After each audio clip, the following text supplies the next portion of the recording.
Zhao Jiufu a quitté sa ville natale dans les montagnes du comté de Huzhui, dans la province du Hubei, il y a 9 ans. Il s'est installé à plus de 600 km dans le district de Tuanfang, loin de l'endroit où sa famille a vécu pendant plusieurs générations.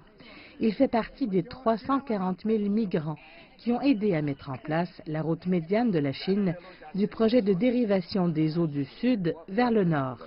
Depuis, il s'est habitué à vivre dans sa nouvelle maison. J'étais secrétaire du parti du comté. Persuader les villageois de déménager a été difficile.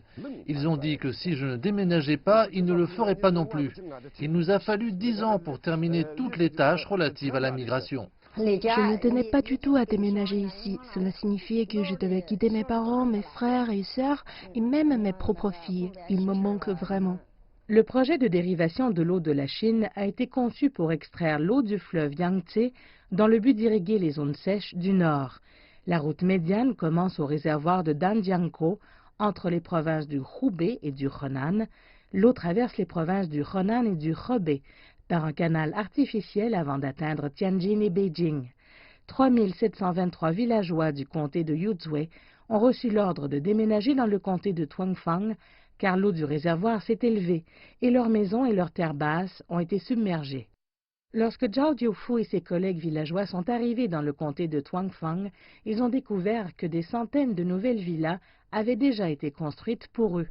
L'eau du robinet, le gaz et l'électricité étaient disponibles dans leurs nouvelles maisons.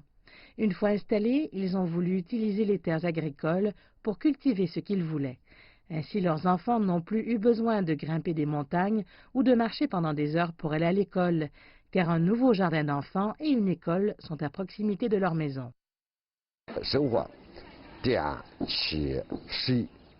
Nous buvions de l'eau de source dans les montagnes. Maintenant, nous buvons de l'eau du robinet. Nous avons tout ici. Nos vies ne sont pas différentes de celles des citadins. Je n'ai plus l'impression d'être un agriculteur rural. Il y a plus de possibilités d'emploi ici. Nous avons transféré nos terres dans de plus grandes exploitations et les avons laissées grandir. Ensuite, mon mari et moi avons trouvé d'autres emplois à proximité. C'est bien d'être ici. Lorsque la plupart des gens vieillissent, ils ont tendance à retourner dans leur ville natale.